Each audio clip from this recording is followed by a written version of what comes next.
According to critics, the president's move is likely to have an impact on many Americans' financial security in their retirement years. ERISA was enacted to ensure that, among other things, those who manage company pension funds are held to the highest legal standard of fiduciary care, and that they act solely to maximize the financial returns for pensioners.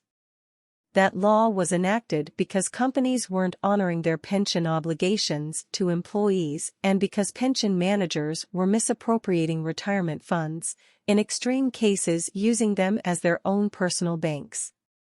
One of the goals of ERISA was to prevent asset tunneling, which occurs when those in control of corporate assets use them for their own purposes or personal benefit. ERISA set strict standards of fiduciary care.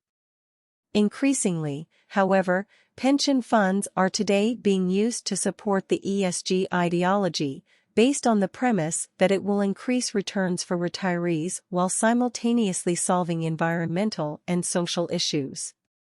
However, analysts argue that a closer examination of how ESG originated and what it has produced to date raises concerns about these claims.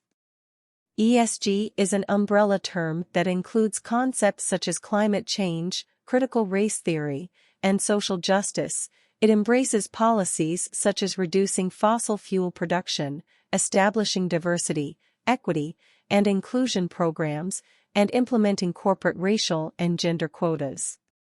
Critics assert that fund managers can't credibly demonstrate higher returns from ESG investments, or even define ESG criteria with precision. It's just a label that's slapped on, and it's not clear that ESG scores are related to actual improvements of any sort, environmental or social justice or the quality of governance. Robert Wright, a senior research fellow at the American Institute for Economic Research, told the Epoch Times in an early March interview. Problem number one is we just don't know what these things are measuring, Wright added. There have been several studies that have shown that funds that have highly rated ESG companies in them do not outperform funds with lower ESG scores, they simply just charge more for the ESG label.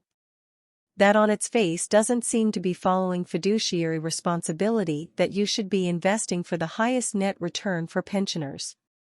Several academic studies have also shown that, rather than boosting investment returns, ESG actually lowers returns. A 2020 study by the Boston College Center for Retirement Research found that ESG investing reduced pensioners' returns by 0.70 to 0.9% annually, with the majority of the difference attributable to higher management fees for ESG funds.